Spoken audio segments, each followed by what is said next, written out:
ಸ್ನೇಹಿತರೆ, February 29ರಂದು Iran ಮೇಲೆ America Israel ದಾಳಿಯನ್ನು ನಡೆಸಿ ಸಂಘರ್ಷವನ್ನು ಆರಂಭಿಸಿವೆ. ಕಳೆದ ಒಂದು ವಾರದಿಂದ ಮಧ್ಯಪ್ರಾಚ್ಯದಲ್ಲಿ ಉದ್ವಿಗ್ನತೆ ಭುಗಿಲೆದ್ದಿದೆ.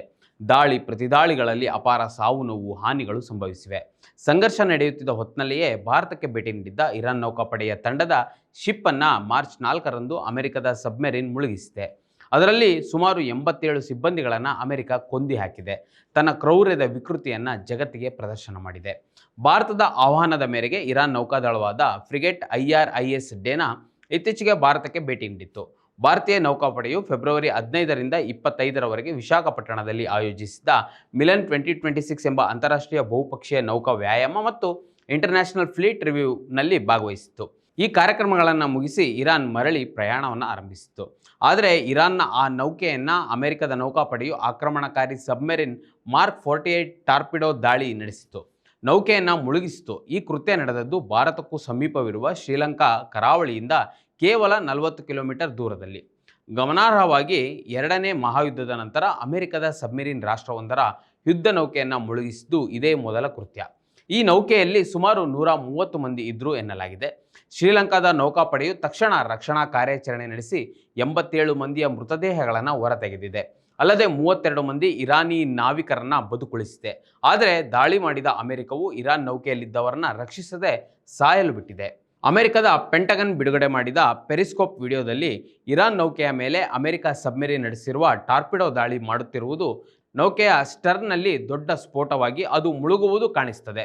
ತನ್ನ ಕೃತ್ಯವನ್ನು ಅಮೆರಿಕದ ರಕ್ಷಣಾ ಕಾರ್ಯದರ್ಶಿ ಪಿಟ್ ಹೆಗೆಟ್ಸ್ ಅವರು ಕ್ವೈಟ್ ಡೆತ್ ಎಂದು ಕರೆದು ತಮ್ಮೊಳಗಿನ ವಿಕೃತಿಯನ್ನು ಮೆರೆದಿದ್ದಾರೆ. ಅಂದಹಾಗೆ ನಾವೆಲ್ಲರೂ ಹಿಟ್ಲರ್ ಬಗ್ಗೆ ಕೇಳಿದ್ದೇವೆ. ಅಮೆರಿಕದ ಈ ಕೃತ್ಯವು ಹಿಟ್ಲರ್ಗಿಂತ ಕ್ರೂರವಾಗಿದೆ ಎಂದು ಹಲವರು ಆಕ್ರೋಶವನ್ನು ವ್ಯಕ್ತಪಡಿಸುತ್ತಿದ್ದಾರೆ. ಏಕೆಂದರೆ 2ನೇ ಮಹಾಯುದ್ಧದಲ್ಲಿ ಜರ್ಮನಿಯ ನಾಜಿ ನಾಯಕ ಹಿಟ್ಲರ್ ಮತ್ತು ಆತನ ಜರ್ಮನ್ ಯು ಬೋಟ್ಗಳು ಶತ್ರು ರಾಷ್ಟ್ರಗಳ ನೌಕೆಗಳನ್ನು ಹೊಡೆದುರುಳಿಸುತ್ತಿದ್ವು ಮತ್ತು ಮುಳುಗಿಸುತ್ತಿದ್ವು. ಆದರೆ ಮುಳುಗುತ್ತಿದ್ದ ನೌಕೆಯಲ್ಲಿದ್ದ ಎದುರಾಳಿ ಸೈನಿಕರನ್ನು ರಕ್ಷಿಸಿ ಯುದ್ಧ ಕೈದಿಗಳನ್ನಾಗಿ ಇಟ್ಕೊಳ್ತಿದ್ರು. ಅಮೆರಿಕದ ಕ್ರೌರ್ಯ ಎದುರಾಳಿಗಳ ಶಸ್ತ್ರಾಸ್ತ್ರಗಳನ್ನು ನಾಶ ಮಾಡುವುದು ಮಾತ್ರವಲ್ಲ, ಅವರ ಸಿಬ್ಬಂದಿಗಳನ್ನು ಮತ್ತು ಜನರನ್ನು ಕೊಲ್ಲುವ ಹಂತಕ್ಕೆ ಬಂದಿದೆ. 2ನೇ ಮಹಾಯುದ್ಧದಲ್ಲಿಯೂ ಅಮೆರಿಕ, ಬ್ರಿಟನ್, ಜಪಾನ್ ಮುಂತಾದ ದೇಶಗಳ ಸಬ್ಮರೀನ್ಗಳು ಎದುರಾಳಿ ರಾಷ್ಟ್ರಗಳನ್ನು ನೌಕೆಗಳನ್ನು ಮುಳುಗಿಸಿ ಅವುಗಳಲ್ಲಿದ್ದ ಸಿಬ್ಬಂದಿಯನ್ನು ಸಾಯಲು ಬಿಟ್ಟು ಹೋಗ್ತಿದ್ವು. ಇದನ್ನು ಈ ಕ್ರೂರ ರಾಷ್ಟ್ರಗಳು ಟೋಟಲ್ ವಾರ್ ಎಂದು ಕರೆದುಕೊಂಡಿದ್ವು. ಅಮೆರಿಕ ತನ್ನ ಹಿಂದಿನ ಕ್ರೌರ್ಯವನ್ನು ಈಗಲೂ ಮುಂದುವರಿಸಿದೆ.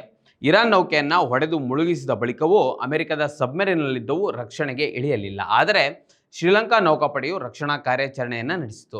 ಇದನ್ನು ಭಾರತವು ವಾರ್ ಕ್ರೈಮ್ ಅಂದರೆ ಯುದ್ಧ ಅಪರಾಧವೆಂದು ಖಂಡಿಸಬೇಕಿತ್ತು. ಏಕೆಂದರೆ ಇರಾನ್ನ ನೌಕಾದಳವು ಸಬ್ಮೆರಿನ್ ಹೊಡೆತಕ್ಕೆ ಬಲಿಯಾಗಿದ್ದೇ ಭಾರತದ ಆಹ್ವಾನದ ಮೇರೆಗೆ ಭಾರತಕ್ಕೆ ಬಂದಿದ್ದರಿಂದ. ಆದರೆ ಭಾರತವು ಈ ಘಟನೆಯನ್ನು ಖಂಡಿಸಲೇ ಇಲ್ಲ. ಅಮೆರಿಕದ ಈ ದಾಳಿಗೆ ಇರಾನ್ ತೀವ್ರ ಪ್ರತಿಕ್ರಿಯೆ ನೀಡುವುದಾಗಿ ಘೋಷಣೆ ಮಾಡಿದೆ. ಪ್ರತಿಕಾರದ ಭೀತಿ ಈಗ ಹರಡಿದೆ. ಇದು ಯುದ್ಧದ ಭಯಾನಕತೆಯನ್ನು ಮತ್ತಷ್ಟು ಹೆಚ್ಚಿಸುತ್ತಿದೆ. ಮಧ್ಯಪ್ರಾಚ್ಯದಲ್ಲಿ ಸಂಘರ್ಷವು ಮುಂದುವರೆದಿದ್ದು ಅಮೆರಿಕಾಗೆ ಸೇನಾ ನೆಲೆ ಒದಗಿಸಿ ದಾಳಿಗೆ ಅನುಕೂಲ ಮಾಡಿಕೊಟ್ಟಿರುವ Saudi Arabia, UAE, Qatar, Jordan ಹಾಗೂ ಬಹರೇನ್ಗಳು ಇರಾನ್ ಪ್ರತಿಕಾರದ ದಾಳಿಯಿಂದ ಈಗಾಗಲೇ ತತ್ತರಿಸಿ ಹೋಗಿವೆ. ಮತ್ತಷ್ಟು ವಿಶೇಷ ವಿಡಿಯೋಗಳನ್ನು ನೋಡಲು ಮತ್ತು ಹೊಸ ವಿಡಿಯೋಗಳ ಬಗ್ಗೆ ತಿಳಿಯಲು EDina.com ಯೂಟ್ಯೂಬ್ ಚಾನೆಲ್ ಸಬ್ಸ್ಕ್ರೈಬ್ ಮಾಡಿ ಮತ್ತು ಬೆಲ್ ಐಕಾನ್ ಕ್ಲಿಕ್ ಮಾಡಿ.